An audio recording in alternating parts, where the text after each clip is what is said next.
এখন আমি রান্না করব চিংড়ি দিয়ে শসা। চিংড়িটাকে আগে মশলা দিয়ে ভুনা করব।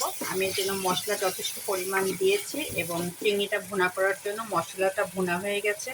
এখন আগে আমি চিংড়িটা আগে সুন্দর করে ভুনা করে নেব, লাল লাল করে। এই চিংড়িটা ভুনা হয়ে গেলে আমার শসাটা দিয়ে দেবো। তাকে চিংড়ি দিয়ে শসা অনেক মজা লাগে। এই শসাটা একটু পুরোট হলে বেশি ভালো হয়। আমার শসাটা আমি একটু একটু নিয়ে ভাপ দিয়ে নিয়েছি। এই দেখুন শসা। আর এই শসাটা রান্না করব আমি চিংড়ি দিয়ে। এই চিংড়িটা আমি সুন্দর করে লাল লাল করে মচমচে করে ভেজে নিব, তারপরে শসাটা কষাবো।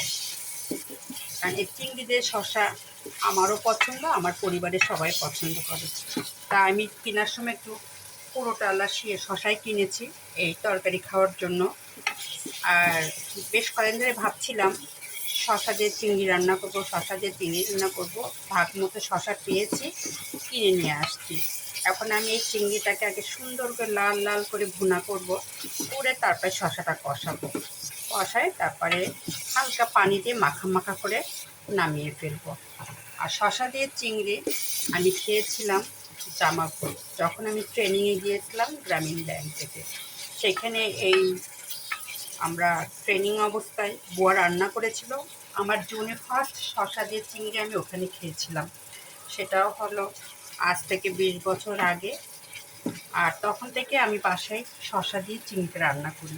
আমার কাছে পছন্দ, কারণ এটা আলাদা একটা স্বাদ, শসা দিয়ে চিংড়ি।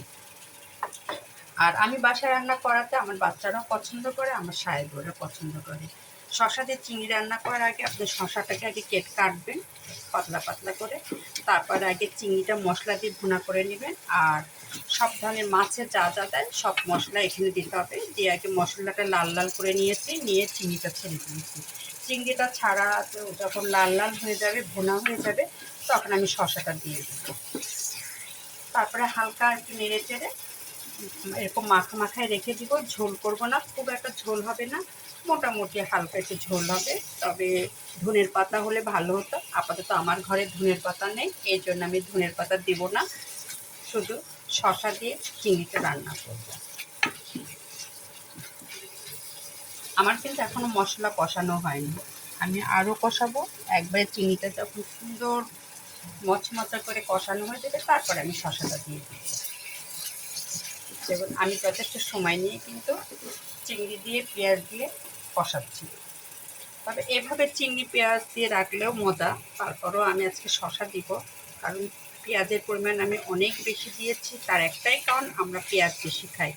তরকারিতে আমার পেঁয়াজ অনেক লাগে। মাঝে মাঝে আমার সাহেব তো বলেই যে এত পেঁয়াজ শেষ করো, কিন্তু কি বলবো, আমার অভ্যাস হয়ে গেছে পেঁয়াজ বেশি খাওয়া। এই দেখুন এখন আমি শসাটা দিয়ে দিব, দিয়ে আমি সুন্দর করে আমি কষাবো। আজকে আমি রান্না করছি চিংড়ি দিয়ে শসা, অনেক টেস্ট হয়। যেটা আপনারা না খেলে আমার এই রেসিপি ধরে রান্না করবেন, তারপর আমাকে বলিয়েন কেমন, অনেক মজা। এখন আমার কষানো হবে, কষানোর পরে পানি দিব। পানিটা খুবটা বেশি দিব না, হালকা পানি দিব, যাতে হলো মানে মাখা মাখা হয়। তারপরে আমি জিরা দিয়ে নামিয়ে ফেলবো। একটু কাঁচামরিচ দেবো, কাঁচা ছিঁড়ে রেখে রাখছে, এই কাঁচামরিচ দিয়ে একটু জিরা দিয়ে নামিয়ে ফেলবো। এখানেই রাখলাম। আল্লাহ হাফেজ।